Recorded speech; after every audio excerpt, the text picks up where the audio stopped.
I mean, David Foster Wallace has called this the asshole problem, the idea of trying to make yourself a character and sort of have a critical depiction of a place or a nuanced depiction of the place without seeming like you're passing judgment on it. Sure. And so Yeah. I think I was leaving myself open to be a jackass, just to sort of say, dear reader, I'm not perfect. I'm this fool sometimes.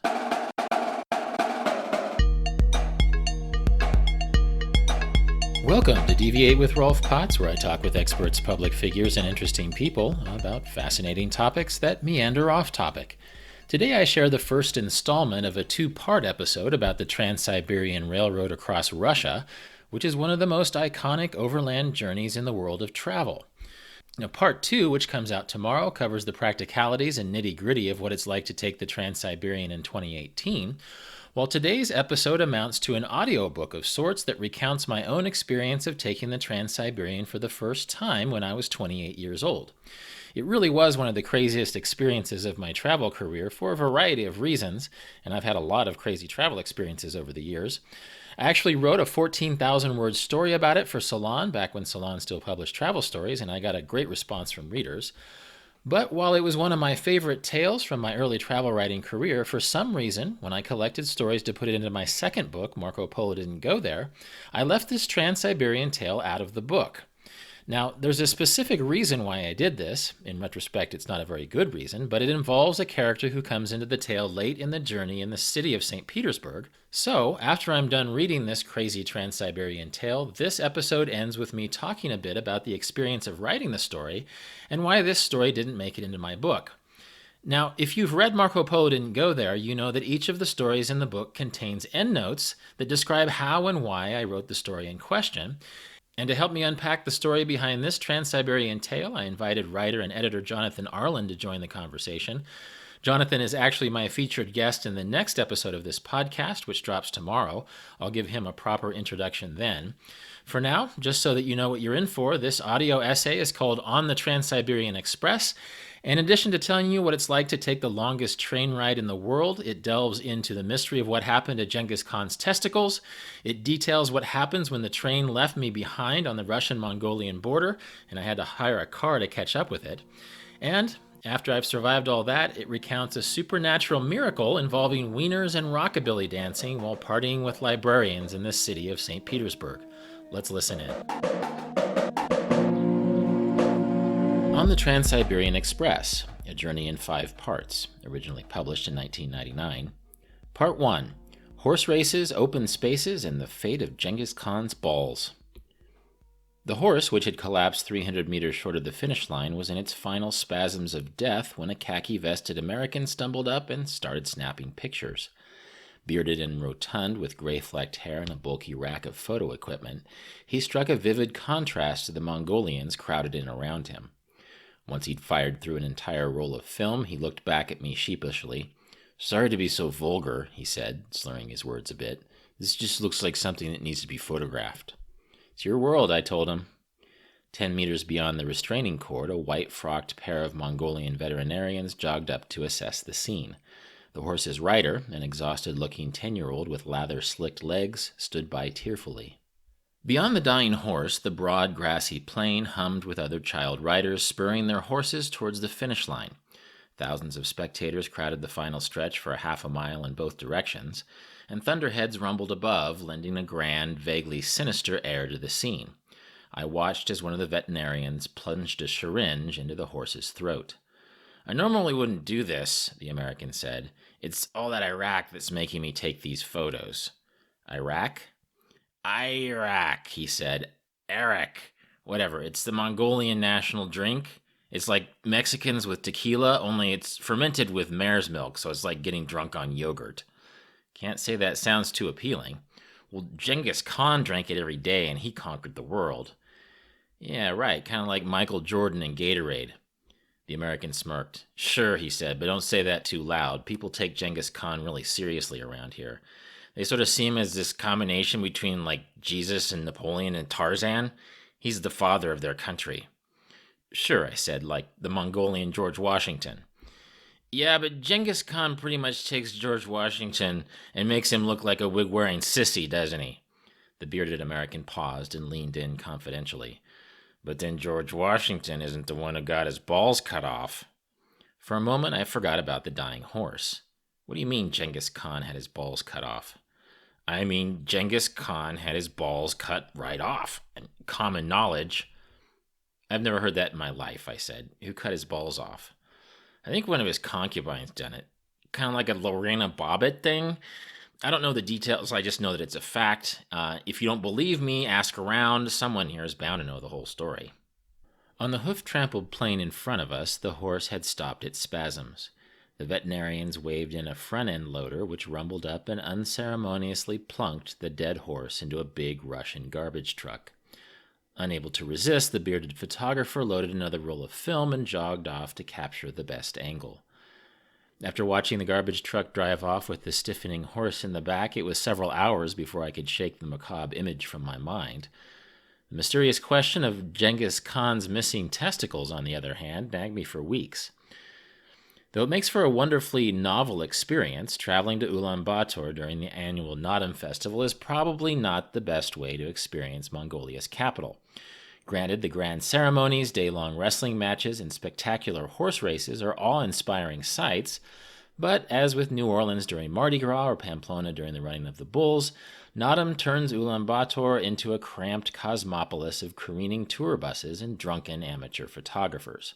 And given the unfettered excitement Naadam inspires in Mongolians, interaction with locals is as futile as trying to engage an American on Super Bowl Sunday. That I happened to be on Mongolia during Naadam is purely a coincidence. From the outset of my plans, Ulaanbaatar was simply the first of a number of stops that my cousin Dan and I had planned to take along a classic 5,280-mile rail trip from Beijing to St. Petersburg. Dan had come all the way to China from Kansas, where both of us grew up, to join me for a journey that we'd been planning for over a year. Our initial 30-hour ride into Ulaanbaatar from Beijing featured endless glimpses of the exotic, from fog-shrouded vistas of the Great Wall, to camels trotting in the Gobi Desert, to a huge set of hydraulic cranes at the Mongolia-China border that lifted each train car off the ground as the wheels were changed to fit the new track gauge. None of this, however, prepared us for the eccentricities we found in the windy, Soviet-styled streets of Ulaanbaatar. There, on drab urban avenues of Mongolia's capital, locals armed with Sony camcorders galloped on horseback through festival crowds. 36 Scottish Boy Scouts, in town for a service project, posed in their kilts near the Mongolian Hunting Trophy Museum, which, according to a report in the tourist newspaper, features, quote, amazing, unbelievable, big and nice trophies of ibex, elk, and rose deer, end quote. In the center of town, a half-dozen different documentary crews prowled Sukbatar Square, looking for something that looked Mongolian enough to put on film. Sneaker-shod locals rubbed shoulders with tourists bedecked in full Mongolian costumes.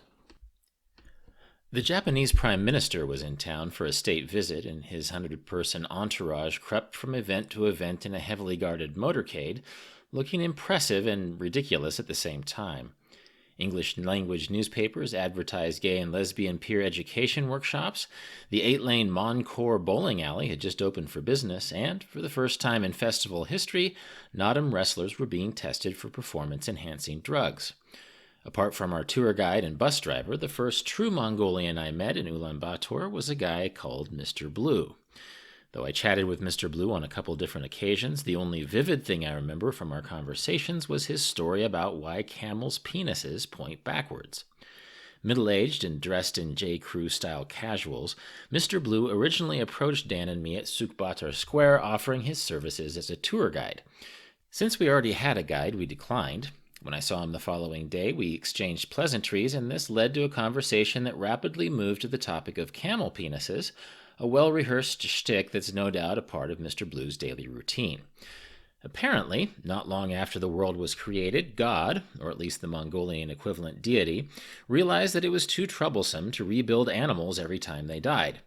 Seizing on a brainstorm, God decided to redesign animals so that they could reproduce themselves. In a moment of inspiration, God manufactured a number of sexual organs and called the animals in to be fitted. One by one, the animals came in to claim their new appendages until every animal had a penis except the arrogant, dilly-dallying camel. When God called the camel in to claim the final penis, the camel decided he didn't like the looks of it and trotted off before God could attach it. Angered by the camel's insolence, God threw the penis at the camel, and it attached backwards, as it remains to this day. In retrospect, it's a shame we never hired Mr. Blue as our tour guide the day of the horse races. After all, he, as an apparent expert on genital-related Mongolian mythology, might have elaborated a bit on Genghis Khan's fate. My time in Ulaanbaatar was not entirely dominated by phallocentric yard spinning.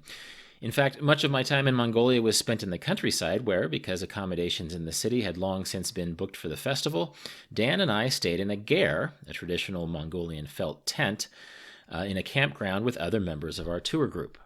Many travelers don't care much for tour groups because organized tours tend to de-narrate one's experience.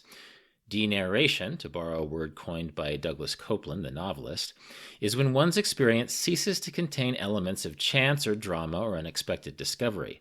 Thus, the problem some travelers have with tours is not that they aren't interesting or educational or enjoyable, but that the organized tours don't leave one with much of a story to tell. Somehow, lighting your long-stem Mongolian tobacco pipe with a glowing brick of cow dung loses its verb when you arrived at the nomad's tent in a Korean-made minibus. This in mind, my most vivid memory of the tourist camp comes not from the horse rides or the lamb stews, but from the time Dan and I skipped out on the planned activities and hiked into the smooth curves of the Mongolian landscape. Since there were no trees or fences or roads to guide or impede our way, we walked in a straight line towards the horizon for nearly 2 hours. Keeping a steady pace, we stopped only to examine the occasional dried cow skull or the odd piles of half-melted glass left behind by the nomads. Marmots peered out at us from the edge of their holes, wallowing in cuteness as if impassively waiting for someone to saunter up and nominate them for Olympic mascots. We eventually halted our hike at the crest of a rounded ridge and took a seat to stare out at the sloping sea of grass. Although most visitors to Mongolia rave about the humbling emptiness of the steppe, perhaps Kansan such as Dan and myself are best equipped to appreciate its beauty. As home to the largest contiguous stretch of virgin tallgrass prairie left in North America, the aesthetic appeal of Kansas is like a simple folk tune that one learns to appreciate over the course of many seasons. Mongolia, on the other hand, has enough virgin grassland to swallow up the entire landmass of Kansas 5 times over. Taking in the Mongolian steppe is like looking at Kansas on steroids, a joyous Wagnerian symphony of blue sky, open spaces, and grassy curves stretching out to everywhere. All too often, as citizens of the information age, we draw our conclusions about the world by tracking the urban quirks and innovations that bring change to places like Mongolia. Visitors to Central Asia in the early 20th century spoke of such change when the head monk of the Mongolian lamasery was said to have developed a taste for pornography, sunbathing, and firing his American-made shotgun. Historians later trumpeted change in the 1920s when the Communist Party seized control of a country that, as a subsistence-based nomad culture, had no workers to unite. The notion of change was reiterated by optimistic journalists in the 1950s when Chinese-made textile mills and Russian-sponsored chemical factories gave Ulaanbaatar a sense of urban bustle. These days, urban crime, internet cafes, and sports utility vehicles in the streets of the capital tempt me to recast Mongolia as a California in the making. But one afternoon in the enormity of the Mongolian steppe tempered my urge to generalize. The grassy expanse beyond the urban limits of the capital city hinted that, in the open spaces of the world, prehistory itself still holds a quiet upper hand on the noisy little parades of change. While in Mongolia, I never did find out what happened to Genghis Khan's balls. To be honest, I didn't really ask around much, since I feared broaching this topic with Mongolians might seem as crude and irrelevant as asking Christians how divinity affected the odor of Christ's bowel movements.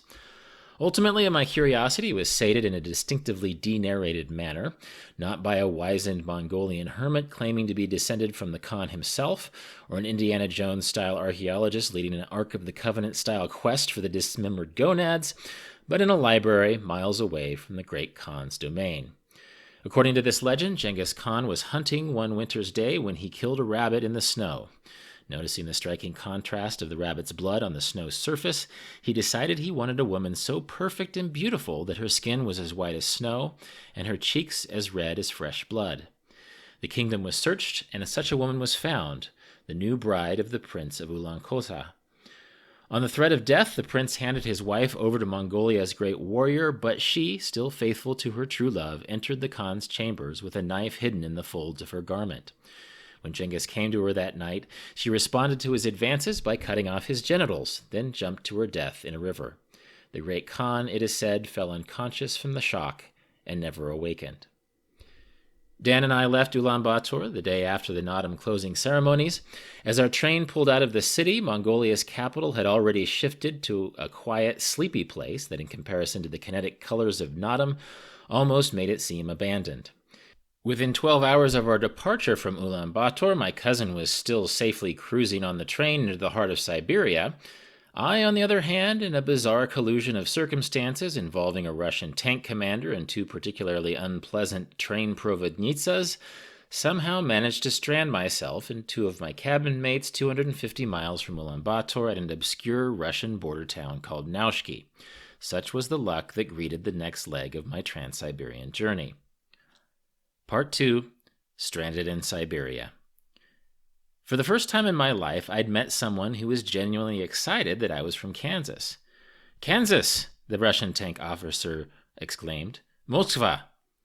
"Yes, I grew up in Kansas," I said, "and I'm headed to Moscow." "Moskva," he continued, acting as if I didn't understand him. "Kansas!" He held out his hands and pressed his palms together. Unsure what to do, I smiled and mimicked his action, pressing my own hands together. Behind us, 3 old Soviet tanks sat, temporarily mothballed, in the rail yard of a Siberian-Mongolian border town called Nashki. Mark and James, my British cabin mates from the Trans-Siberian train, were clambering on the tanks, peering down the barrels and tugging on the hatches. The Russian officer, who was trying to communicate something about Kansas with lassie-like persistence, paid no heed to my companion's informal tank inspection. "Parlez-vous français?" he asked, his palms still pressed together in front of him. "Niet," I said. "Hanguk malhaleo?" The tank officer gave me a blank look. I expected as much. My fractured Korean language skills had yet to help me in any international situation. "Hey, James," I said. James paused and looked down at me from the turret of the middle tank. "Don't you speak French?" James, a multilingual 19-year-old from Hong Kong, hopped down from the turret and exchanged a bit of French with the Russian. The Russian gestured at me and waited expectantly. "I'm not sure exactly what he wants to know," James said. "His French is quite basic. Literally, he's asking me if you're from Moscow. He acts like it's a city in Kansas." "Oh, Moscow," I said, suddenly realizing the connection. "A tiny little Kansas farm town. God knows how he found out about it. But yeah, Moscow, Kansas." James looked at me uncertainly. "So you're saying you're from Moscow, Kansas?" No, I'm not from there, but I know of it. They used to have a great 8-man football team. My Uncle Ed coaches the 8-man squad in a town called Leroy, and I still remember how Moscow beat Leroy in an 8-man state championship game about 20 years ago. Man, it was a real heartbreaker. I was just a little kid back then, but I really loved football. The Russian tank officer flashed the trademark grin of someone who is friendly and interested, but has no idea what the hell you're babbling about. James raised an eyebrow and paused, as if trying to decide whether the saga of Uncle Ed's 1979 football squad was really worth translating into French. Just then, Mark called to us from atop the tank. "Hey," he said, leaping down to the gravel at the edge of the tracks. "I just remembered that we're not on Ulaanbaatar time anymore.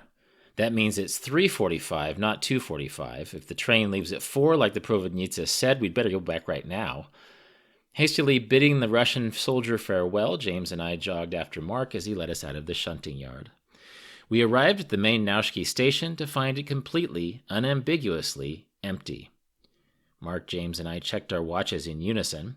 Even with the hour time difference, it was still only 3:50. Mark broke our stunned silence by stating the obvious: "The train is gone." Since it had been my idea to hike out and look at the Soviet tanks while the train was stopped, I figured it was my job to assuage everyone's fears. The only way to do this, of course, was to blatantly deny reality. "We still have 10 minutes, I said. "It can't be gone. We'll be fine." James and Mark didn't say anything to this, and that said it all.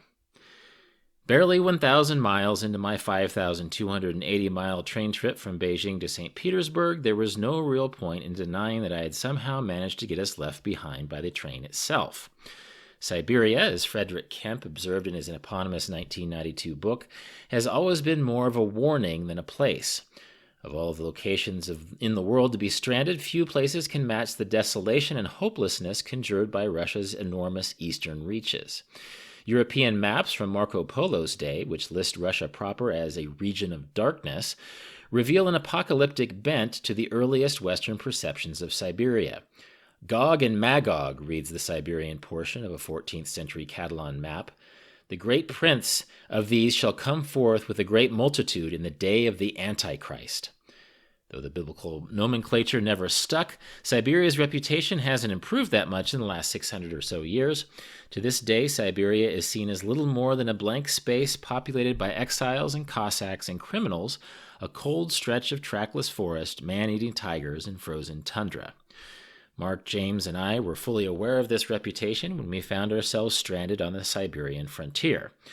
Trying to stay calm, we went to the Nashki station office for information on the next train.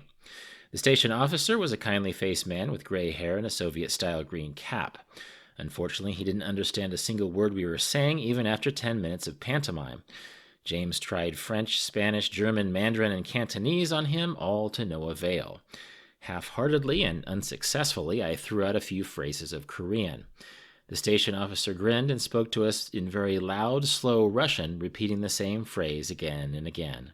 The three of us stood there befuddled.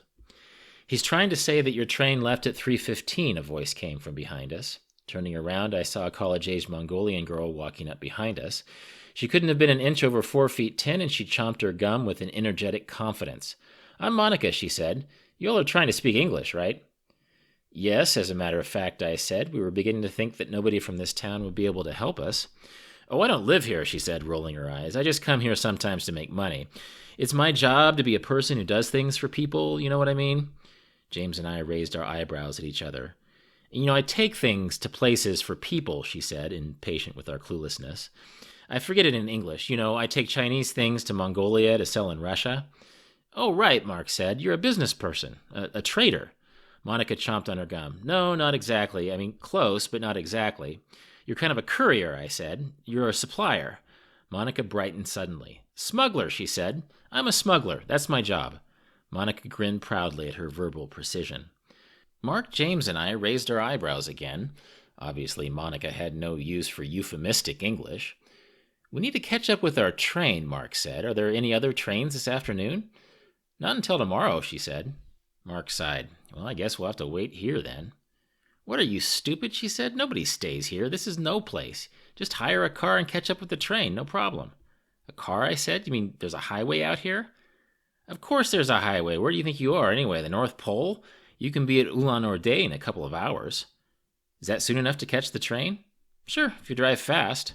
Monica abruptly turned and started to walk out of the station office. "Wait," I called after her. "We need you to help us hire a car." Monica turned and rolled her eyes. "That's what I'm doing, stupid. The taxis are this way." She paused and looked at us for a moment, kneading the gum between her teeth. "Unless you are really serious about staying the night in Nashki." All at once, the three of us lurched after Monica. Nashki is a Russian-Mongolian border town so functional and artless that it doesn't even have its own history. Early written accounts of Siberia make no mention of the town because it was overshadowed by the bustling tea caravan outpost in neighboring Kyatka. Kyatka's prominence eventually faded when train transport rendered the classic China-Russia tea caravans obsolete, but Nashki, which took over as the train stop, never managed to live up to Kyatka's memory. Since Nashki is the first Russian outpost on the northbound route from Mongolia, Trans-Siberian passengers typically get a couple of hours to wander the town while the train is being inspected for contraband and stowaways. Assured by the carriage Providnitsa that the train wouldn't leave Nashki until 4 o'clock, I had walked through the town at a leisurely pace, going where my curiosity took me. At first glance, Nashki's creosote wood houses and dust-piled sidewalks made the place seem as dismal as a Nevada ghost town. But the more I walked, the more I noticed a kind of poignant optimism to Nashki. 3 roads out from the train tracks, I found an old children's playground that featured a sandbox designed to look like a tugboat, a big wooden Fabergé egg that kids could climb on, and a small stage for dramatic productions. Once painted in bright primary colors, the playground equipment was now faded to a dry wooden gray that matched the other buildings of Nashki. There were no kids there. Looping back towards the train tracks, I found a whitewashed, red-starred cement memorial to locals who'd perished in World War II. The face of the monument was only half full of names, as if Nashki was optimistically hoping to provide casualties for some future great cause. Bordering the train station, the concrete statues in Nashki Civic Park revealed a similar lack of history. Instead of lauding local heroes, the statues in the park depicted small children dancing, a wild moose, and a mother nursing a child. Once upon a time, perhaps, Nashki was looking forward to something. Maybe it still is.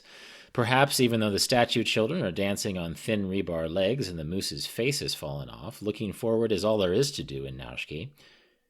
By the time I'd retraced my way past the park with Monica, however, the only thing I was looking forward to was getting out of Nashki.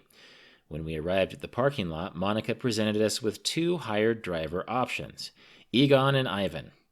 Egon looked like the bounty paper towel lumberjack and drove a beat-up Lada hatchback. Ivan looked like a young Joseph Stalin and drove a tidy four-door Lada. Both wanted 600 rubles, which is about $26 for the 180-mile ride to Ulan-Ude. Mark, James, and I voted for Egon purely on the basis that he in no way resembled Joseph Stalin. We paid him half the money up front. Monica gave him detailed instructions in Russian as we piled into his car. When she'd finished with Egon, she came around to the passenger window and gave us a pep talk. "I just told him that you guys are in a real hurry and you can't stop for anything," she said. "He needs to get some gas here in Nashki, but after that, don't let him stop the car. You have to be careful with these guys because you don't know what they'll try and do." "What do you mean? Do you mean they'll try and cheat us?" No, I can't think of the English word exactly. It's worse than that." "Rob?" James offered. "They'll try and rob us?" "No, but it's close. It's an easy word. I really should remember it." Monica's verbal lapses were making me uneasy, but since she was our only asset at the time, I figured I'd better clarify. "Maybe they'll do something like take us to the wrong place and ask for more money," I said. "Kill," Monica said. "Be careful or they'll try and kill you." Monica chumped on her gum and grinned. "I don't think Egon would do that. He seems really nice. Just don't let him stop the car and you'll be safe." Monica waved goodbye. Egon started the car. We drove to the gas station in paranoid silence. In 1890, the writer Anton Chekhov wrote in a letter to his mother that the inhabitants of Siberia will, quote, "bash in the head of a beggar they meet or gouge out the eyes of their fellow deportee, but they won't touch a traveler," end quote. As Egon took the nozzle and began to pump gas into his dented Lada, we could only hope that Chekhov's 109-year-old observation still held true. Part 3. The Trans-Siberian Toilet War. Though I'll never be able to prove it in a court of law, I will forever suspect that the reason train number 263 left me behind in Nashki, Siberia, had a lot to do with toilet etiquette. This is my only theory, aside from generic rancor, as to why the Provodnitsa encouraged me to return to Nashki station at 4 for a train that left at 3:15. A Provodnitsa, as Russian rail veterans know, is the female attendant responsible for overseeing the passenger in a given train car. Formally, the duties of the Provodnitsa include taking tickets, vacuuming the berths, and attending to the upkeep of the toilets. On the surface, this seems like an innocuous enough job description until one realizes that in Siberia, these duties fall under an obsolete model of customer service. Years ago in the United States, service industry workers wore lapel buttons that said, "The customer is always right." As far as I know, their employed-for-life Soviet counterparts were never required to display a customer service philosophy. But if they were, I'd suspect the buttons would have read something along the lines of, "The fact that you exist annoys the hell out of me." Within the confines of train number 263 to Irkutsk, this old Soviet style of service reigned. It didn't help that the head Provodnitsa, who had the demeanor of a pit bull, looked like a breasty platinum blonde version of Boris Yeltsin, nor did it help that the assistant Provodnitsa looked like the female Stay Puft Marshmallow Man with sport stockings and a perpetually blank facial expression. For the most part, the melancholy Madame Stay Puft kept to herself, but La Femme Boris roamed the corridors with a petty ruthlessness that would have made Nurse Ratched come off like Kathy Lee Gifford. I soon realized that the meekest request to the head Provodnitsa, be it a tea bag or a roll of toilet paper, invariably resulted in a spittle-flecked Russian tirade so harsh that I eventually hid out in my cabin in an attempt to avoid her entirely. The problem with this isolationist strategy, of course, is that sooner or later one has to go to the toilet. A quick look at the Ulaanbaatar-Irkutsk train timetable reveals a glaring inconsistency in the schedule. Whereas, say, the 100 miles from Ulaanbaatar to Zunkara is listed at a fairly reasonable 3 hours, the tiny 14-mile stretch from Sukbatar, Mongolia to Nashki, Russia weighs in at no less than 16 hours and 13 minutes. This is because the train arrives at Sukbatar late at night, and the border customs station doesn't open until mid-morning. Unfortunately, my cabin mates and I never bothered to check the timetable while we were waiting at the border, and in what seemed like a good idea at the time, Dan, James, Mark, and I numbed the boredom of Sukbatar by quaffing several bottles of Admiral Kolchak lager for breakfast. This was all great fun until we realized that the train toilets, which empty directly onto the tracks, are kept locked for sanitary reasons at all stops. We'd been allowed out of the train for pee breaks the night before, but since we were in the middle of a tedious customs process, we had no such luck in the morning. By noon, we were all prone in our berths, cradling our bladders in agony. When the train finally lurched into motion after the 15-hour wait, we stampeded for the toilet. La Femme Boris was there waiting for us, along with half the other passengers in our car. Since I don't understand Russian, I'm not sure what the Providnitsa's rationale was for barring us from the toilets for the 14-mile transit into Russia, but her eyes, which were lit with the righteous fire found only in true prophets and petty bureaucrats, said it all. My companions pleaded with her in English, but I beat a path back down to the other end of the car.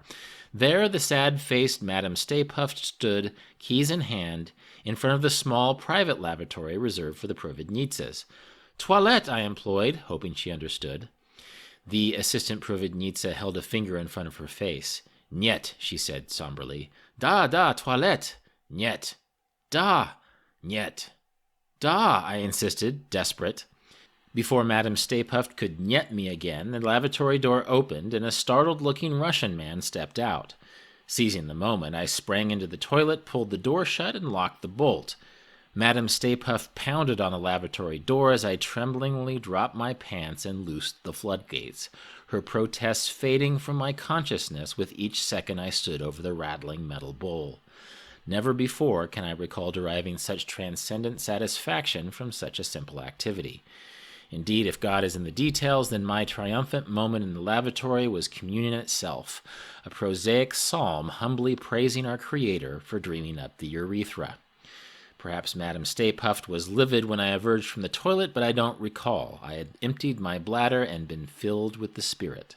I walked back to my berth as blissful and impervious as Shadrach in Nebuchadnezzar's furnace. I noticed a stark contrast in my train cabin upon return. Dan and James occupied the bottom bunks, miserably coiled in defeatal positions. Mark, on the other hand, gave me a wink and grinned from the top bunk, nonchalantly swinging his legs back and forth. The Admiral Kolchak bottles, I noticed, were no longer empty. After completing the paperwork for the formalities of the Nashki stop, our train car emptied in a matter of seconds. Mark and I lolled in the cabin, giggling at the sight of Dan, James, and the rest of the train passengers sprinting for the Nashki station toilets. After a few minutes of congratulating each other on winning the Trans-Siberian toilet battle of 1999, Mark and I were interrupted by Madame Staypuft. Standing imposedly outside our door, she gestured at us to leave. "No worries," Mark said to her. "We don't need to use the toilet." This gave us both a chuckle, but the assistant Providnitsa just scowled and kept gesturing. Still giddy, Mark and I got up to leave. "Let's just hope she doesn't steal any of our supply of cold, delicious Admiral Kolchak while we're gone," I said, to Mark's amusement as we walked down the corridor. La Femme Boris met us on the tracks as we climbed off the train. "Back! Here!" she barked, holding up 4 fingers. "What, 4 o'clock?" I said. The head Providnitsa shoved her fingers under my nose and glared at me. "Here," she replied. "I guess she wants us back here at 4 then," Mark said. Exactly 2 hours later, not long after having inspected some old Soviet tanks with James, we returned to find the train gone. It was not a minute later than 3:50. The Trans-Siberian toilet battle of 1999, it appeared, had suddenly escalated into a war. By the time a small Mongolian woman named Monica had talked us into hiring a large Russian man named Egon to drive us to our Ulan-Ude cutoff point, the train had been gone for nearly an hour and a half. Mark, James, and I sat in the Lada and pondered our odds as Egon filled the car with gas. I had the shotgun seat, the Brits shared the back seat. "So are we in favor of this?" Mark said suddenly. What do you mean? I said. We've already paid half the money. He's almost filled us up with gas. Of course we're in favor of it. I know, Mark said, but I just have a bad feeling about this all of a sudden. But Monica said she had a good feeling about this guy. Monica had a good feeling, but this is Russia, not bloody Kansas. For all we know, she's in on it. In on what? I said. In on a bullet in your head and mine. Russians think Westerners are filthy rich. Think about it. This is Siberia. Nobody's going to miss us if he drives us over to his mate's place and blows our brains out. That'll never happen, Mark. Says who? We're dealing with Russians here. I say we vote on whether to keep going with this guy. Mark, a normally confident 26-year-old graphic artist from England, was beginning to worry me. Somewhere I had read that 38% of all Russians live below a poverty line of $20 a month. The figures for Siberian Russians had to be even more dire. If Egon wanted to, he could indeed kill us and make a year's profit. But by that same logic, our $26 fare would certainly fill his coffers handsomely, and murder is not someone does on a whim, even in Siberia. Okay, I said. If you want to vote, I vote to have Egon drive us to Ulan-Ude. I vote to quit now and pay for the next train, Mark said. I'm willing to cover all the money we've already paid out front. We'll look like a bunch of freaks if I do that, I protested. We'll look like freaks with bullets in our head, he said. Mark and I turned to our tiebreaker, James, a 19-year-old Hong Kong native on his way to London Law School. James silently looked at us, obviously uncomfortable at being the swing voter. Let's just go, he said, finally. I think we'll be fine. I have a bad feeling about this, Mark grumbled. Egon eventually returned to the car and we left Nashki. For the first 20 minutes, nobody uttered a word. I was just beginning to get comfortable with the silence when Mark piped up from the back seat. What did the driver just do? He said. I don't know, I replied. He threw something out the window. I think it was a cigarette. Yeah, it was probably a cigarette, so don't you think it's a little strange? He hadn't even smoked it. Well, I also saw him take a coin from the ashtray and throw it out the window, I said. Maybe he's just bored. He could be bored, Mark said, or maybe he's nervous. Nervous about what? I don't know. Well, then why worry, Mark? Jeez. I fell silent for a moment, knowing that I couldn't even be sure if we were headed in the right direction. All the road signs were lettered in Cyrillic, and for all I know, Egon was driving us to Vladivostok to sell us into slavery. So, James, I said, determined to diffuse my own creeping paranoia, what makes you want to study law?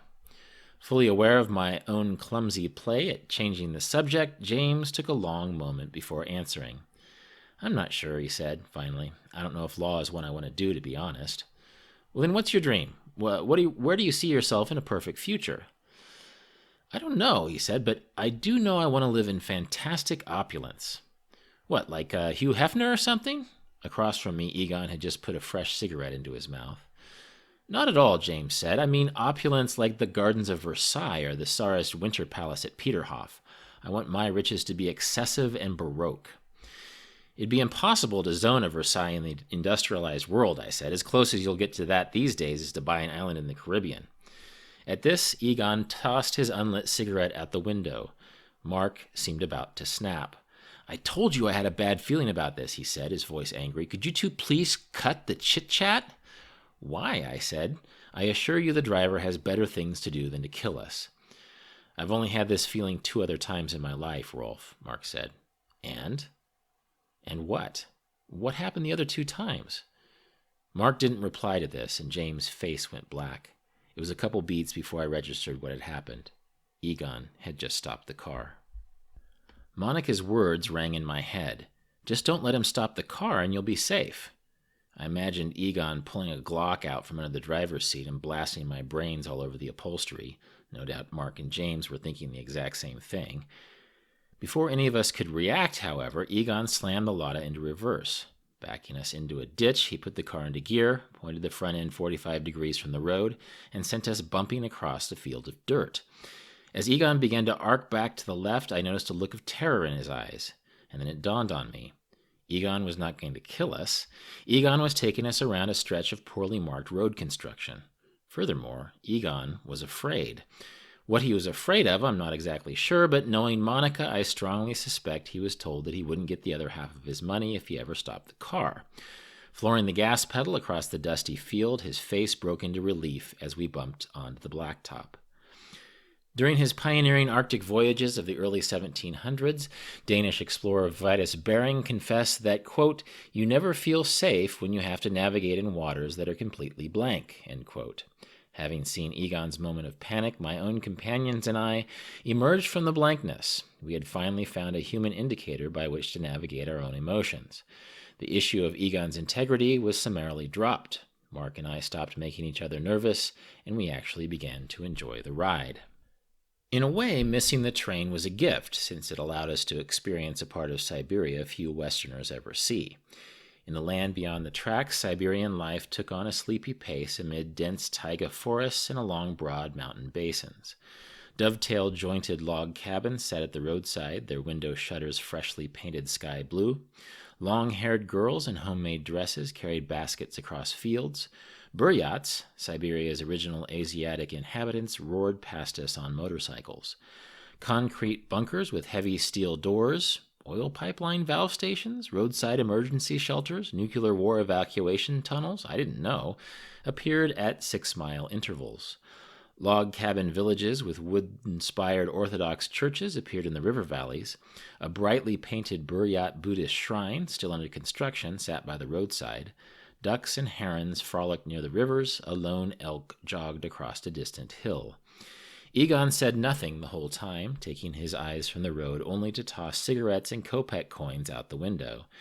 We eventually deduced that he did this, perhaps in deference to local shamanist superstitions, only when he was passing another car or negotiating a dangerous mountain curve. We arrived at Ulan-Ude just after 7 o'clock that evening, nearly 4 hours after our train had abandoned us at Nashki. Hastily handing a relieved-looking Egon the rest of his money, we rushed into Ulan-Ude station to check the train schedule on the reader board. Train number 263, I noticed, was due to arrive at 17:15 and depart at 17:30. "Perfect," I exclaimed. 17:15, that means the train should be here in just a few more minutes. Mark and James stared at me without a trace of enthusiasm. 17:15 means 5:15, James said quietly, not 7:15. The train left nearly 2 hours ago. Crestfallen and trembling with adrenaline withdrawal, the three of us walked into downtown Ulan-Ude to change dollars into rubles and find something to eat. Ulan-Ude, a Buryat regional capital of 400,000 souls, proved to be a colorful, bustling, ethnically diverse city. Vintage electric streetcars rattled down its avenues, Western-style supermarkets graced its downtown, and a suburban airport promised a last-ditch sail-face method of catching up with our train.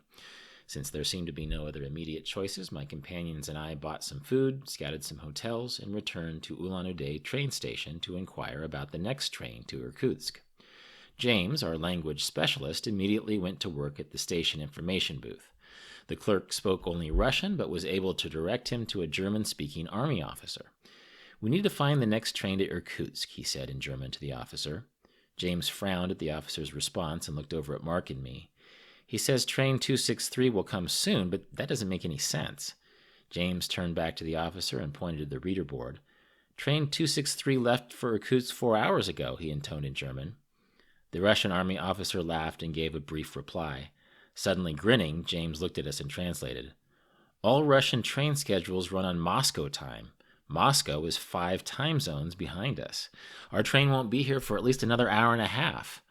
Mark and I let out a whoop of relief that echoed off the insides of Ulan-Ude station. Part 4. The Great Railway Bazaar. That's Bizarre Bazaar. The real reason most travel accounts of the Trans-Siberian train are so predictable and lifeless is that they lose their edge in an attempt to be earnest. While in the perfumed death grip of such optimistic sincerity, many a scribe has misled his readers with dandied visions of transcontinental reverie. Some wayward writers have committed this error by weaving the view from their train window into moony reflections about how, say, Russian literature changed their lives. Others have tried to capture the mood of the country itself by minutely analyzing everything, from broken English conversations with new Russian acquaintances, to whimsical interactions with the dining car staff, to any experience involving obligatory vodka shots. A few rail diarists, the desperate, try to validate their long hours on the train by bringing in marginally relevant trivia from the sites outside, how Tomsk is full of radioactive waste, for example, how Tashkent was once a Stalin-era forwarding camp for Siberian exiles, how Perm is home to a bicycle factory, or how Krasnoyarsk churns out refrigerators and car tires.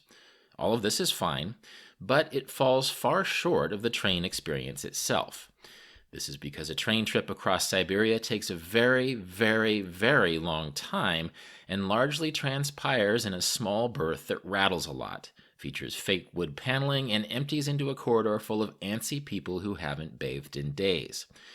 If there's anything genuine to be communicated from this experience, it will certainly have little to do with the novels of Boris Pasternak, the cook's opinion of Yevgeny Primakov, or the dreadfully inefficient seesaw factories of Zwevka. Rather, if there's any revelation to be gleaned from spending several days on a single train, it will come from the bizarre details that lurk beneath the mundanity of the trip itself. This is what I'd convinced myself, at least, when my cousin Dan and I boarded the Moscow-bound train at Irkutsk. After all, 81 hours on a train is a long time, and I didn't want 100 years of journalistic preconceptions to taint my experiences before they'd even happened. In January of 1899, the very first regular Trans-Siberian train service began to take passengers from European Russia to Irkutsk, known as the Paris of Siberia, a thriving university town that was home to all manner of exiles, from Decembrist nobles to Polish nationals to avowed anarchists. At the time, the completion of the railroad line was a triumph since it aided settlement to the region, consolidated Russia's eastern claims against China and Japan, and opened up Siberia's rich natural resources such as timber and gold and coal. Just 10 years earlier, transportation conditions to the Russian Far East were so abysmal that it was actually faster to get from Vladivostok to Moscow by going east via the United States than it was to travel west across Russia itself. In the early days of the railroad, the Moscow-Irkutsk line often took over a week to complete. Our 1999 timetable put the journey at about 3.5 days. Since we'd traveled the first 2 legs out of Beijing and Ulaanbaatar in second class, Dan and I decided, for reasons of both comfort and curiosity, to splurge on a first-class upgrade for the Moscow-bound haul. At first blush, the environment of first class seemed like a mild disappointment, not because of the berths, which were clean and comfortable, or the provodnitsas, who were helpful and pleasant, but because of the company. When I'd first purchased the upgrade, I'd imagined my fellow first-class travelers to be spy novel grist, corpulent Russian mob types with anorexic supermodel girlfriends, snooty French diplomats with snarling lapdogs, bespectacled English ethnologists with fascinating tales about the Finno-Ugric Udmurts of the Siberian plain. In reality, our first-class car was mostly populated with Elderhostel tourists from places like Minneapolis and Tempe.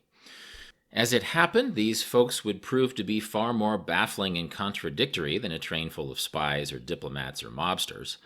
The first hint of my elderly train mate's dual nature came just 5 hours into the trip when my neighbor from 2 doors down, a 72-year-old man from California, suddenly rushed past me in the corridor.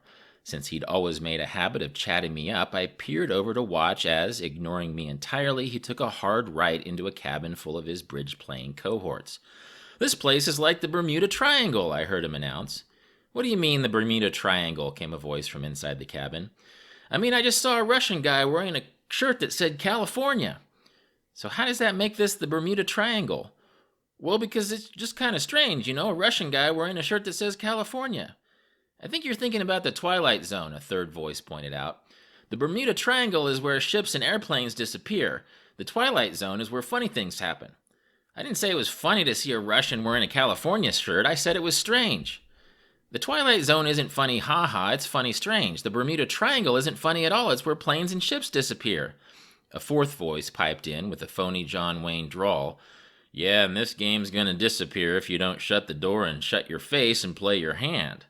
"Ha-ha, and that's no joke, I swear. We have to wait 20 minutes every time you go down the hall and smell the roses." As the door slid shut and the corridor fell silent, I stood in amazement. My septuagenarian neighbors, who had always spoken to me with the friendly, half-interested cadence of people who'd been making small talk since the Great Depression, were babbling at each other like a bunch of bud-smoking, low-culture referencing Gen X channel surfers. Inspired, I spent the rest of the trip subtly trying to engage my elderly acquaintances with good-natured sarcasm and reflexive irony, but it simply didn't work. Regardless of what I said, they would always steer our conversation back to weather patterns, relatives who once lived near my hometown, or the newfangled wonders of Gore-Tex. I spent my time in first class feeling like an anthropologist who can't learn the primitive tribal customs because the natives thinks it's more seemly to speak to him in Shakespearean English. Not long into the trip, my cousin Dan and I fell into a listless first-class routine that revolved around reading, drinking tea, staring out the cabin window, and aimlessly wandering the corridors. In time, I would take an adventure into the third-class car, but I never even considered that option until late in the trip. Despite my best efforts to get caught up in the romance of Trans-Siberian transit, I found that feelings of reverie only sustain themselves in very short doses. That left me with a lot of downtime. On an 81-hour trip, downtime adds up. Thus, aside from my geriatric neighbors and a few books, the closest thing I had to moment-by-moment entertainment came when Dan would fall asleep for 15 minutes and then wake up and tell me what he had just dreamt. "I was getting ready to climb Mount Everest with you and some hippie mountaineer," Dan said after falling asleep and waking up midway through our second day on the train. "I was having trouble tightening my boots because I was wearing those pantyhose-thin gold-toe socks.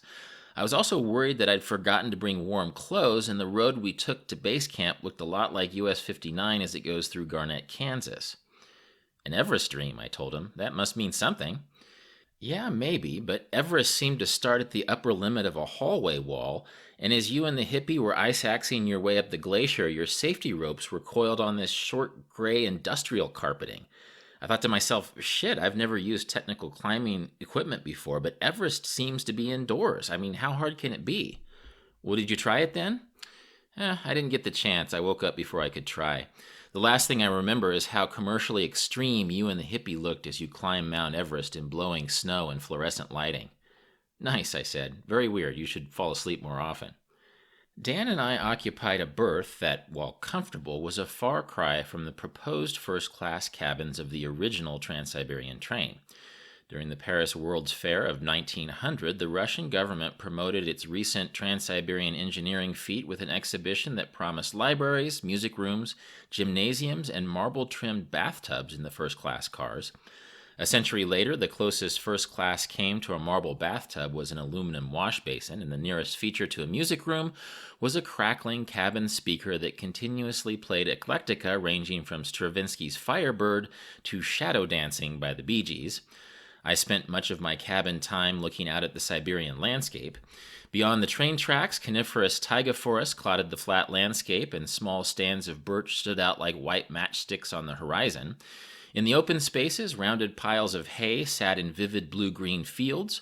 Purple-dappled meadows draped the valleys. Country people haunted bogs and pastures, men in blue overalls clutching wooden pitchforks, girls in blue dresses picking vegetables, boys in blue hats wading waist-deep in muddy ditches.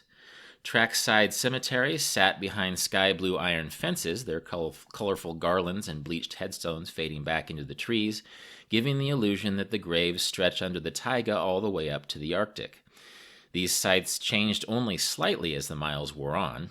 Sometimes, for variety, I would turn from the window and watch the landscape reflect off my cabin walls, jumping and jittering across the plastic wood grain like a blurry 1940s movie newsreel.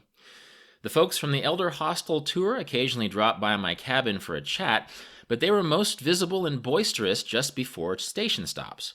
In anticipations of these brief platform breaks, our neighbors would set aside their embroideries and bridge games and crowd their way towards the corridor exit. Listening to them chatter as they shuffled by my door was like flipping through UHF television channels. "I didn't know Cheryl Teagues was 50. She's well preserved, isn't she? They're selling jawbreakers on the platform, ha ha." It was a man's wool bathing suit that I inherited, and it was all wool. "Well, you fill your pelvis up with air, and then your stomach, and then your throat, and breathe out for 5 minutes, then it's gone. Look at me, I decided I didn't want to look like a tourist out there. You need to watch out for gangrene, ha ha. I smell a fish, let's buy a fish. Ha ha, he said he was going to buy a fish. I'm going to do it, I'm going to buy a fish and give it to her. If you give me a fish, I'll give you a divorce. If we get a divorce, I'm going to make you keep the fish, ha ha. Look at him, that crazy son of a bitch is really going to go off and buy a fish." At each station stop of over 2 minutes, the entire Elderhostel crew would dash out of the car the moment the Provodnitsa let down the carriage steps, and then hustle back a few moments later, clutching sausages and handmade scarves and bottles of black market vodka and fresh vegetables. By comparison, Dan and I must have seemed like a couple of complete fuddy-duddies. Not wanting to feel like a total layabout, I hiked down to the dining car each evening to have dinner with my old castaway buddies Mark and James, who were enduring this leg of the trip in second class. Admittedly, the camaraderie was more of a motivating factor than the food. Ugh, this beefsteak tastes like beef-flavored washcloth, I complained over dinner our second night. Mark and James grimaced in sympathy, unenthusiastically chewing their own beefsteaks. "That's your mistake," said a youngish Russian guy at the next table over. "You got beef. You should have gotten omul. Siberia is famous for it." "Omul? I didn't see it on the menu." "It's not on the menu, but this train always has it. It's a fish. It's a cousin to salmon. You can only find it in Lake Baikal. It cries like a baby when the fishermen catch it, and you can eat it salted. It's really good." "Thanks for the tip," I said. "Your English sounds great, by the way. Very natural." "Thanks," the Russian said. "My name's Alexei. I studied in California, and now I work for Gillette. You know, the best a man can get. Today I'm taking the slow road to Novosibirsk. Are you here for work also?" "Nah, just for fun." "Fun? On this train? I think maybe you're a little crazy." "It's a classic trip," I said, "an adventure." Alexei scoffed. "This isn't an adventure. You need to try something extreme. Take a ride in a MiG fighter or parachute from a helicopter or go rock climbing in Kamchatka. That's what tourists do for fun in Russia these days. Train rides are for old-fashioned people." "The Trans-Siberian is like the Russian version of going across America in a convertible," I insisted. "It's an adventure. It's not extreme, but it's still an adventure." "It's not really an adventure," he said. "The only way to get an adventure on this train is to go to third class." "Why? What's in third class?" Alexei smiled at me. "Just go there. You'll find out." The next morning, having nothing better to do, I did just that. The first thing I remember about third class was the blast of dank air as I walked in.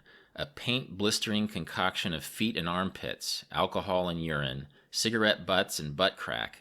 54 people had been crammed into an open bunk room.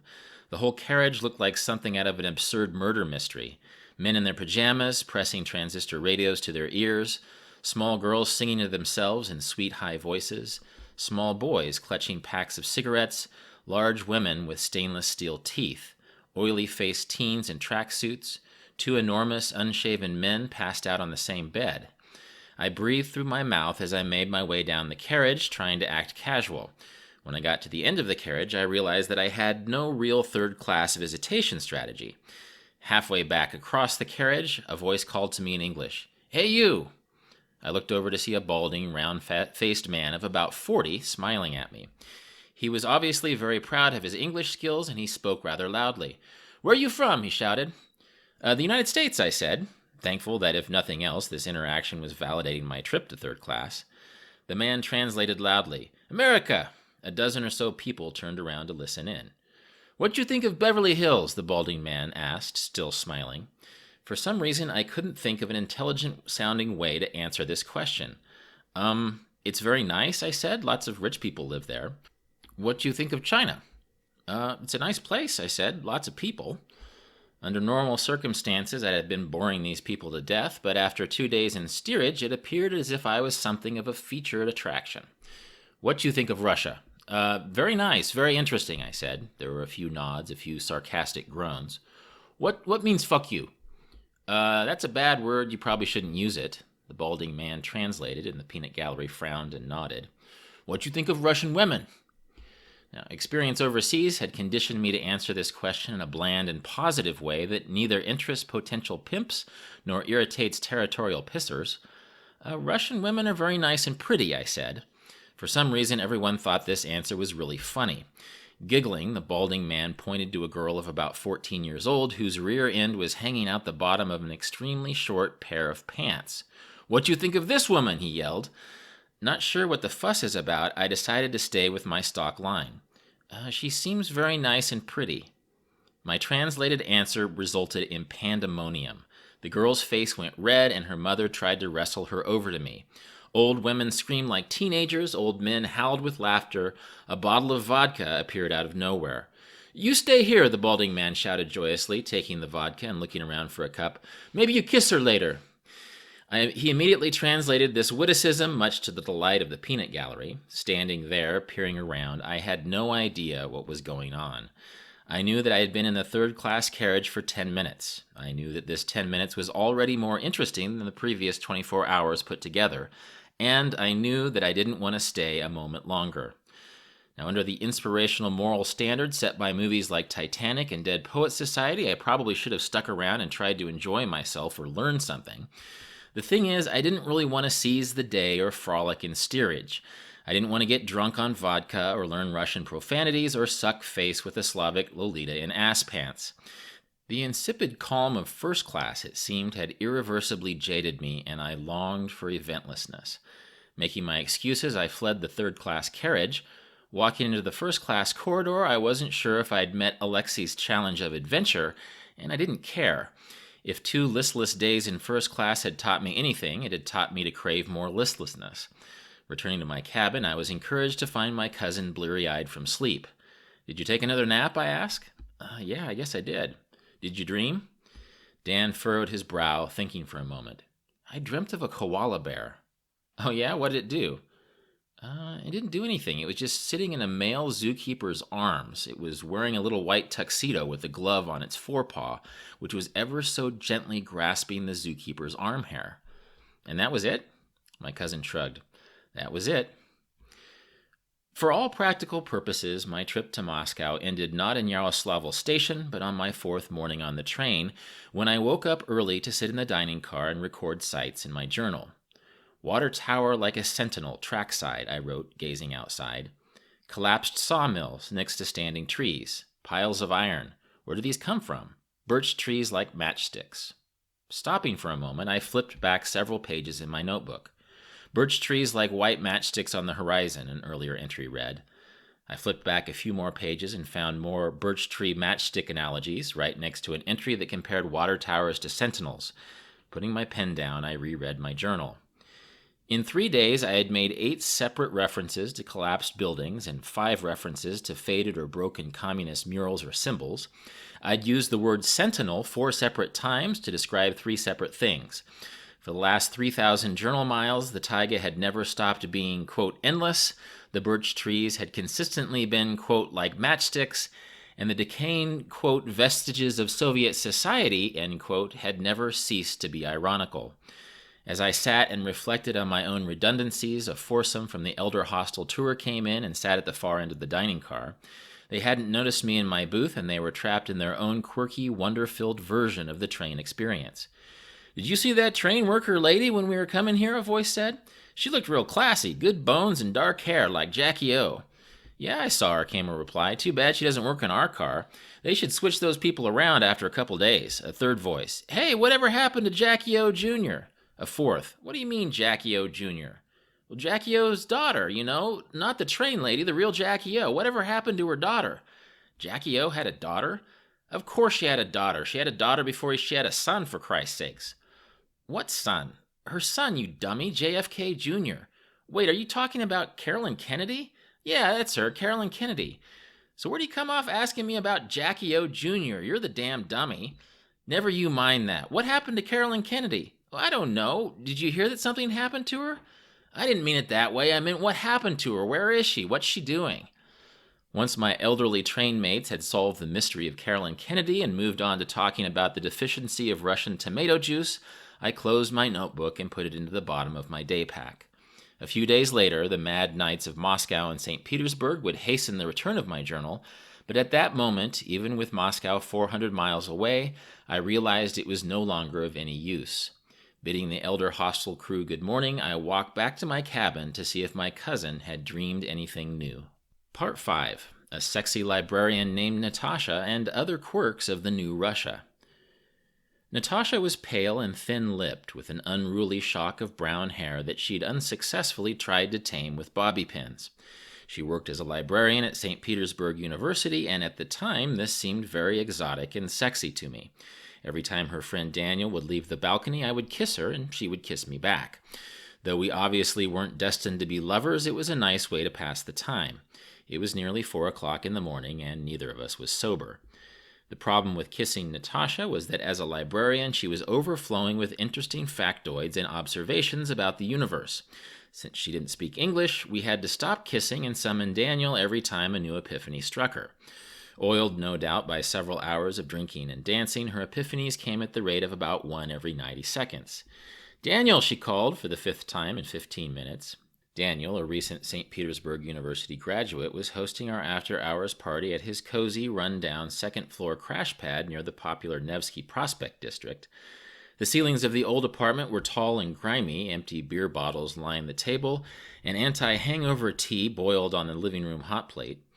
The old Soviet-era wallpaper was covered with magic marker graffiti, some of which was our own. Daniel appeared at the door with his usual ironic grin, and Natasha spoke to him for a few moments. "Natasha wants to know who I remind you of," he said to me. "What famous person do I resemble?" I gave Daniel a close look. He was tall and baby-faced, with narrow shoulders and a curly mop of blonde hair. "You look kind of like a young Judge Reinhold," I said. "He's an American actor." Daniel translated and then laughed at Natasha's response. "She says you're wrong. Apparently I look like von Kotzebue." "Who's von Kotzebue?" I asked. I have no idea," he said. He checked for a moment with Natasha. "Apparently it's not just von Kotzebue, but August Frederick Ferdinand von Kotzebue." Natasha said he was an unimportant German playwright who worked in the Russian state service 200 years ago. He paused, laughing as Natasha gave him the final details. "Natasha says his plays were superficial and he was assassinated as a reactionary." I shook my head in admiration. "I envy Natasha's talent for making really weird allusions," I said, "but I think it's better to compare yourself to a movie star." Enthused, Daniel had me write down Judge Reinhold before going back inside his apartment. 5 minutes later, Natasha had another epiphany and called Daniel back out onto the balcony. "Natasha says we must buy American sausages," he translated. "She says she has something very important to show you. A miracle." "What kind of miracle?" "She won't say," Daniel said. "She says we need to get the American sausages first."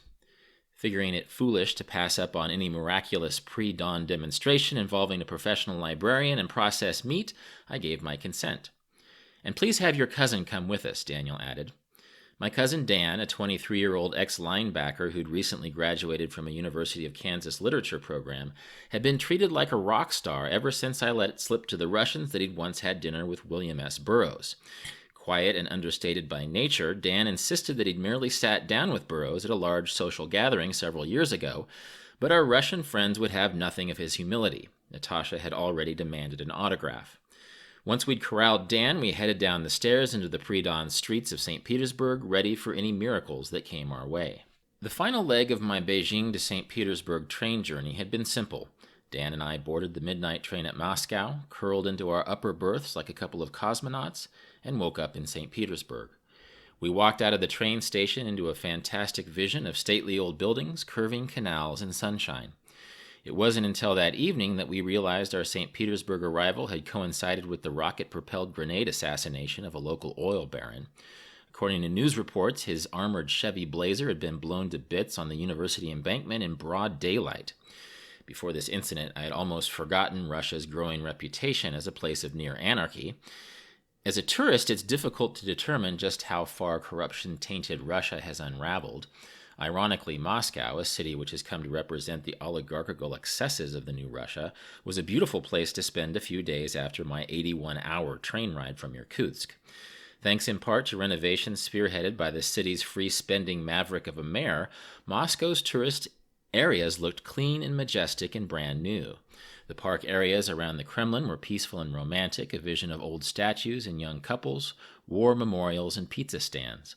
Old Arbat Street was brimming with street performers and international restaurants. And even the old underground metro stations had a retro charm. Riding the steep, double-speed elevators down to catch my train, I couldn't help but think that the rounded Stalin-era modern design flourishes made the place seem like the inside of a UFO. Of course, I didn't have to travel very far into Moscow's dreary suburbs for the futuristic illusions to be shattered, nor did I have to delve very far into newspaper to realize that Russia was in trouble. The economy had collapsed over a year before, and the national GDP was half of what it was in 1991. The life expectancy of a Moscow male had actually gone down over the decade.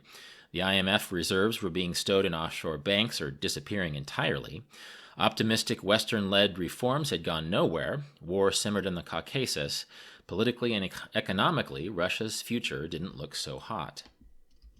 Interestingly, however, the demographic most commonly associated with any country's future, the youth, seemed to be undergoing an eccentric renaissance when I was in Moscow. Nearly a decade after the advent of new freedoms, Russian youth culture was still blooming in every direction at once. 5 decades of 20th century fashion coexisted simultaneously. Boys in tie-dyed muscle shirts held hands with teen girls in fluorescent orange miniskirts. Felt-hatted rude boys rubbed shoulders with nose-ringed riot girls. James Dean leather jackets competed with Don Johnson summer suits. Metalheads and motorheads shared beers with skinheads and deadheads. Amidst this vivid melange of youth culture, I found a curious absence of despair.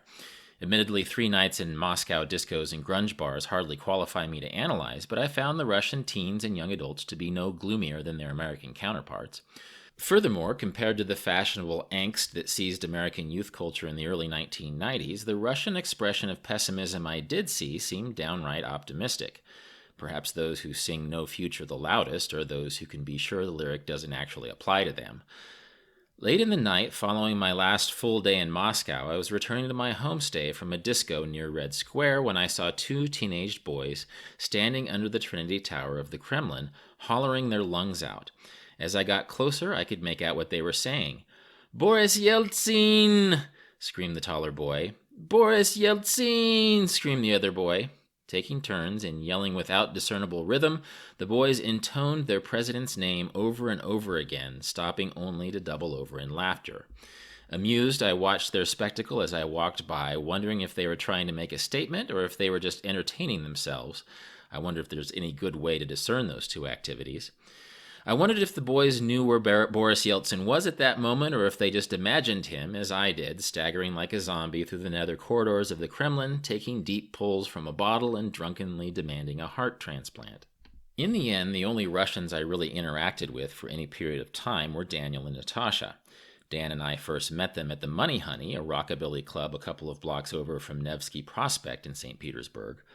The club was packed when we arrived at 8 p.m., and we were forced to share a table in the back with a half-dozen Russians.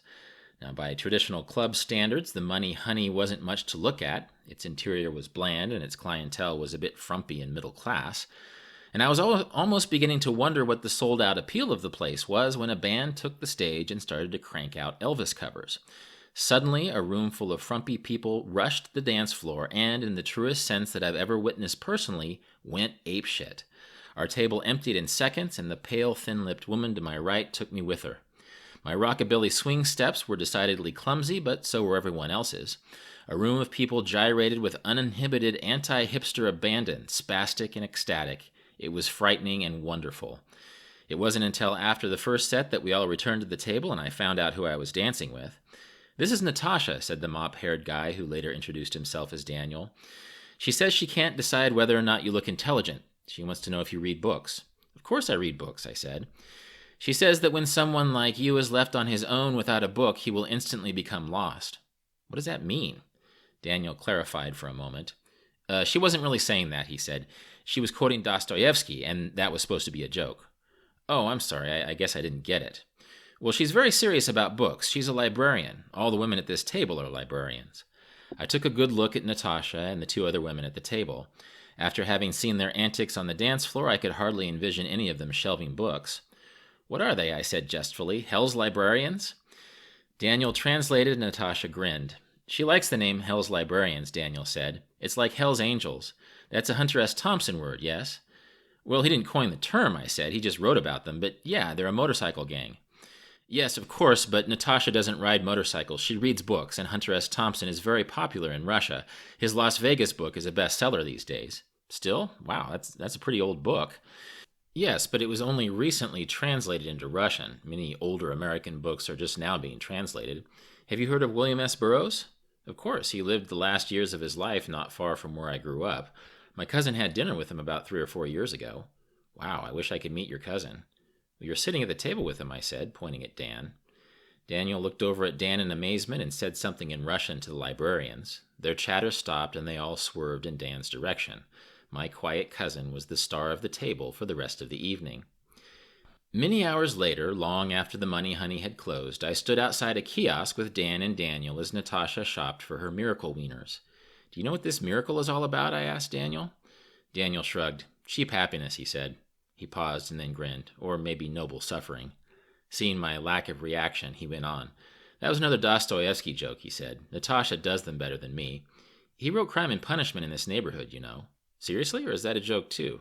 No, it's true. I could show you his old apartment if you want. It's very near my street. So if Dostoevsky is your neighbor, why do you all get so excited about someone like William S. Burroughs? Daniel thought for a moment. That's a good question. I guess it's because he's not our neighbor.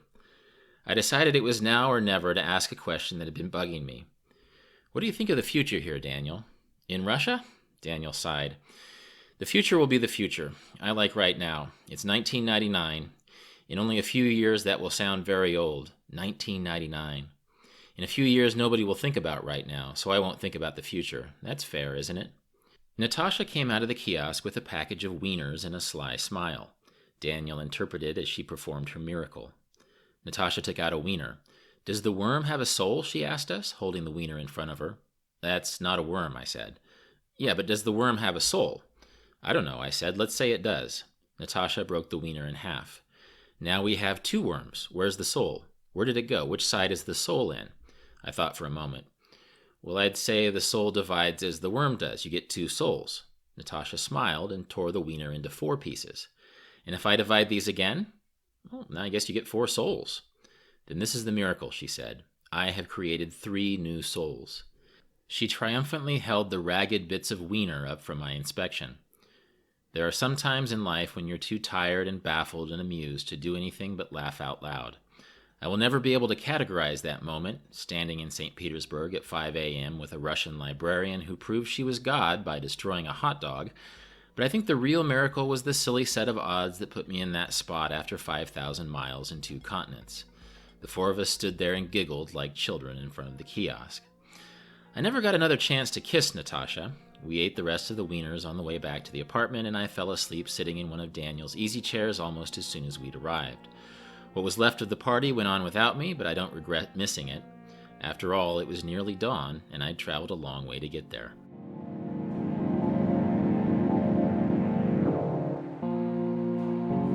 All right, as promised, I'm now going to share some audio endnotes that shed some light on the story behind the story I just read.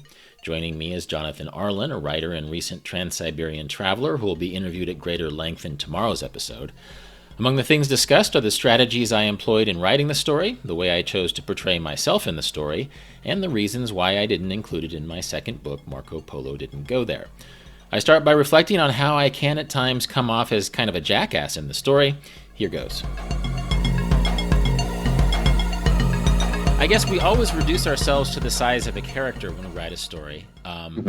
And it was interesting to see how the younger Rolf in this story is a little bit of a jackass. When I'm having an argument with these Providnitsas, in retrospect, I feel like a jackass. And I know, are you familiar with William Dalrymple, the travel writer? Yeah. He talks sometimes about being slightly embarrassed about the character he was in Xanadu, which was his first book. Right. And he's on a bus trip, I think, sort of through the Middle East or through Asia. Through Asia, yeah. And I think he was 18 when he literally took that. But he says that even though he sort of feels like a jackass in retrospect, it's what people want him to read the most at public events. So, actually, funny you mentioned that book. I think about that book all the time because, and I read it one time and I read it a few years ago and I really don't remember it that well. But I remember coming away from it thinking that the author complains a lot and is sort of a jackass, but that I really enjoyed all of it. It's like a really enjoyable book, and it sort of gives you license as a writer to complain and be a jackass. At least that's how I tend to think about it. Yeah, you can show your ragged edges, and I think it's a way. Yeah. I think if I would have shown my ragged edges in this way in the Twitter era, I probably would have gotten flamed. People would. I mean, did you feel like the Rolf character was sort of a dick sometimes in this story, or? Honestly, no, I didn't get that impression, but I thought that it was a more sort of youthful or I guess wild voice than than a lot of your other stuff that I'm familiar with. You definitely seem young in this story. Yeah, yeah. Actually, a lot of stories I end up sort of talking about girls or young women, and there's some longing in it, and actually there's some kissing of a Russian girl in this story, and so it's funny. It's just probably something that I wouldn't fixate on or even include in a story now, but it was very much a part of the dynamic of the story then. So it is a younger Rolf. I mean, David Foster Wallace has called this the asshole problem, the idea of trying to make yourself a character and sort of have a critical depiction of a place or a nuanced depiction of the place without seeming like you're passing judgment on it. Sure. And Yeah. so I think I was leaving myself open to be a jackass just to sort of show, just to sort of say, dear reader, I'm not perfect. I'm this fool sometimes. Yeah. Yeah. Well, and it's much easier to read as a reader to read that than the other, the other side, which would be somebody sort of talking down to the reader and, acting like they know everything about the place that they're in, or that they have this, perfect life in travel, which is never really the case. Yeah. Yeah, I think in this age too, like writing self-protectively. Again, I think it might be hard sometimes to let your balls hang too much. Again, in the Twitter age, when somebody can take one little aspect of your story and hammer you for it, and so like the do you think you would be hammered for parts of this story? it's hard to say. Like I was pretty hard on the Providnitsas, but sort of in a way that I was letting them off the hook. That I was sort of ramping up my jackassedness, because it would actually be worse if I was just sort of a dour person who's judging these mean Russian women. But I think I would get hammered just because they're females, they're women, and Yeah. interestingly, when I'm in first class, I don't complain about the Providnitsas. But in this particular situation, I think I sort of gave myself permission to be a little harsh about the Providnitsas by casting myself as sort of a dick. But Were you aware at the time that you were writing this of their reputation for being real hardasses? I don't think so. If I was, I have forgotten. So is that the case? Providnitsas are Oh, yeah, okay. for sure. Yeah. Yeah. Yeah, it's one of the things that, anyone who's been on the trains recently will warn you about. It's, to get on their good side at least, because they can make your life miserable. Yeah. When you're on the train. I think that's debatable, but yeah, I heard that for sure. Well, I speculate in this story that it's possible that missing the train was in part because the Providnitsas didn't like us. So, and all these years later, I've probably forgotten about that sort of thing too. And so maybe I come off as a dick to myself in a way that I don't come off as a dick to someone like you who's been on the train recently. Number two is sort of a subset of this, the authorial voice. I was just sort of, there's a lot of Kansas in this story. In part because I'm traveling with my cousin from Kansas, and a lot of wordplay and biblical analogies and other things that I don't know if the language struck you in certain places, but there's probably some metaphors I was writing and sort of playfulness with language that may have been semi-purple that I wouldn't do now. So, Huh. No, it didn't. It didn't strike me like that at all when I was reading it. At least when I was reading it again for this, it seemed more. It just seemed longer. It seemed much longer than what I'm used to reading from you. It seemed like there was a lot going on in this story. It was really complicated. The third thing that struck me about this piece is, I think something that also struck you is that at a certain point I sort of go meta in sort of part four of the story and just sort of talk about the romance versus the reality, that so many writers who've gone before me have sort of had to grab onto things, because my conclusion is that it's so long and it's so uneventful at times that you have to find ways to tell stories. I mean, right. Yeah, yeah. You point out at some point that you point out the other people who have written about the Trans-Siberian who will look out the window and talk about a city, whatever is that city is famous for as they're going through it without ever actually getting off the train and going into that city. And that is so many accounts of the Trans-Siberian is essentially all of the really interesting things that you're passing through, but that you don't actually have any personal experience with. because you sort of have to. There's not enough going on the train to keep the story contained. Well, yeah, and that's sort of the catch-22 of trying to write about the train is that it's moving. Yeah, That yeah, you could write about all the cities along its route, and then that could be an interesting book. But the fact that it's moving, it just ceases to be a train trip once it becomes sort of a social history of the trains along its route. It's not a travel story anymore. yeah, exactly. And that's what some of the more famous Trans-Siberian books fall into, for sure. Okay, And yeah. not that they're bad books at all. They're really interesting, but they sort of get off the train as often as possible. And one tricky thing about this section for me, I think I was 28 when I wrote this, is that in sort of making fun of that technique, I also slip a lot of my own information in. Yeah, I sort of Trojan horse some of this geographical and cultural information in by talking about how other people sneak it in. So yeah, and it's sort of a quietly, really deeply researched piece too. Like it took me a while to realize how much research probably went into this, because so much of the story moves with dialogue yeah, well, that you don't notice quite how much research is going on and how much backstory and information is being presented. yeah, I think that's also part of the structure in that I'll sort of set up a scene and then I'll depart from the scene and come back to it. And when I depart from the scene, I bring in some of that history. Hmm. And actually, part 4 is the quotes and dialogue. I was surprised on returning this story how long some of the dialogues are and how goofy they are, and just how much of a role dialogue plays in this story. I don't know if it seemed very dialogue heavy to you. Oh, absolutely. Yeah. Yeah. Very dialogue heavy, but in a way, I don't know. I think I remember you telling me at some point that you had some reservations about how much dialogue was in it, or the kind of dialogue that was in it. Um, do you Yeah, remember that? yeah. Well, one thing is that dialogue, even people who've really tried to, even hard journalists will talk about dialogue is always fudged a little bit, that you can't just put in a transcription of what was said or it just becomes incoherent and unreadable. Like the way we talk in real life is just not, doesn't lend itself to the page. You have to Yeah. condense. Yeah. And it's interesting how, like, I had a long conversation with a drunk guy in Mongolia, and that's really condensed through several incidents, I think. And then actually the Monica stuff, but that was very honest to the real situation. Actually, it's the dialogue that eventually sort of turned me against putting this in Marco Polo was at the very end. It was with Daniel. So Daniel is the one who took issue.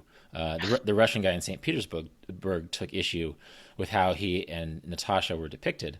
In a way, it makes sense, is that I was able to take very, very careful notes throughout the whole train trip. But in St. Yeah. Petersburg, I was just partying, had a blast with these crazy Russian people who I really liked.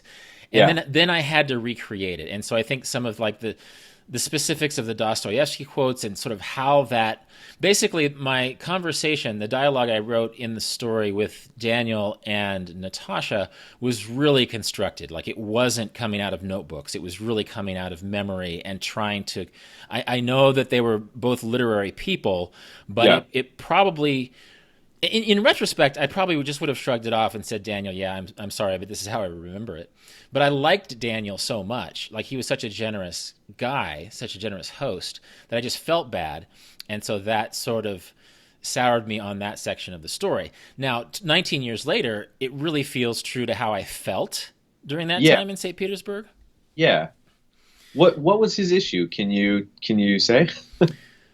Well, actually, his issue was it's also like 18 years old. And I think he just said he didn't like how he was portrayed. Um, and I think part of it could have been just my newness as a travel writer. I think when you depict other people, people are always going to be a little disgruntled by how they were depicted. There's this guilt that's about as old as the story itself about that section of the story that may not even be necessary, but it really influenced the fact that I didn't include it in Marco Polo didn't go there. Have you reached out to Daniel in the last 20 years to see if he's changed his mind on this story? No, it's one of those things where you switch from Hotmail to Gmail or whatever, and you sort of lose all those conversations. Yeah. I would be really curious to know what he thinks now of it. I mean, it's been so long, and as a reader who's not personally familiar with whatever you guys actually did or talked about at the time, I can't think of anything that comes across as, I don't know, unflattering or even unrealistic about that character in the story. Yeah. I think maybe he just it rang false to him just because it was a late night and his experience was different than my experience. Yeah. Actually, Daniel gets the best line in the story. I ask him about the future, and he talks about how it's not going to be too long before 1999 sounds really weird and you're not going to think about it anymore. And of course, now it's 2018, and 1999 is a long time ago. So, Yeah, it's actually a really touching line in the story. I'm not sure why he wouldn't want to take credit for that. yeah, well, Daniel, if you're out there, I love you, man. And I hope that all these years later, you take the story well. When you sat down to write this story, were you trying to write a funny Trans-Siberian story? Because it's a really funny story. I mean, and I think it's probably one of your funniest travel stories that I've read that I can think of. I was, and it had a more. I all of my stories had a more explicitly humorous voice back then, Uh-huh. which is another thing I sort of miss about that style of writing. I was just a little bit more fly by the seat of my pants and fearless when it came to depicting things in a humorous way. And actually, Yeah. this was a pretty well loved story. I remember like my people loved Monica. People loved this Mongolian woman who was just basically the toughest person in the story and sort of telling us how it was. Um, Well, I the first half of the story is so well, it's so unusual in a Trans-Siberian story because it doesn't have that much to do with the Trans-Siberian itself.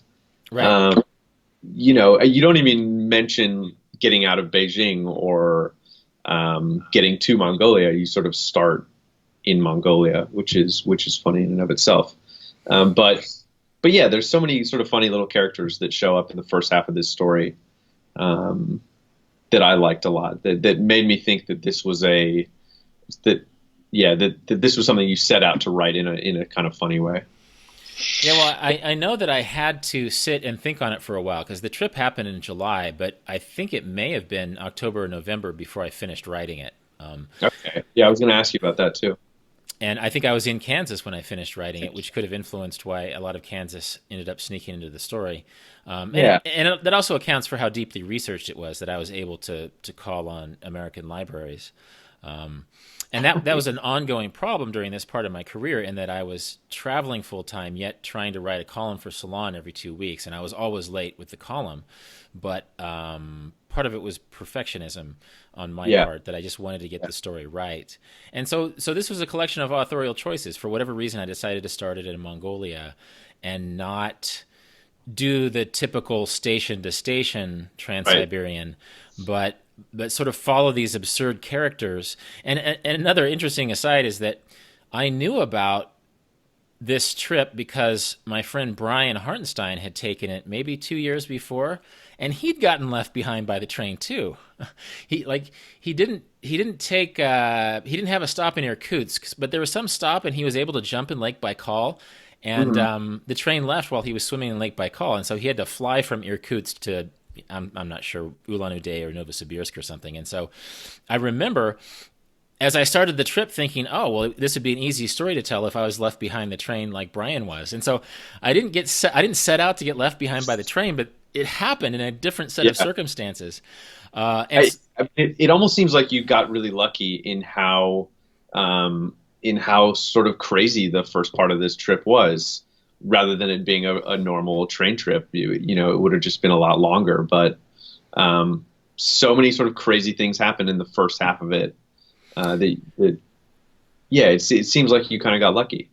yeah, I was able to sidestep some of those cliches, I think, because there was these sort of weird characters in Mongolia. There was getting left behind by the train in on the border between Russia and Mongolia, and then that was three of the five segments, and so the number four is sort of this meta commentary, and then just all of these other absurd characters, these Elderhostel people, and Mhm. and then the last part was partying in St. Petersburg. So really, the only piece that was really about the train is part 4. Is the meta commentary about the train is sort of the anchor of these other stories about these young people in St. Petersburg, or the Providnitsas and getting left behind with these 2 English guys, or these eccentrics that I met in Mongolia. And so I'm not sure how intentional that was, but I think I was just trying to tell the story that I had experienced, and I was sort of uninspired by a lot of the Trans-Siberian writing I'd met, and so I ended up with this goofy story that probably should have been in Marco Polo Didn't Go There. So.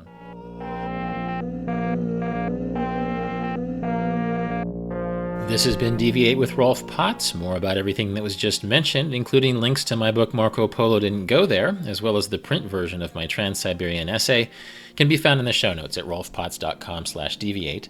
And as always, you can contact me with insights or questions at deviate@rolfpotts.com. This episode was produced by Justin Glow. Cedar Van Tassel does the music. Jan Futterman does the show notes. Thanks for listening, and I hope you tune in for future episodes of Deviate with Rolf Potts.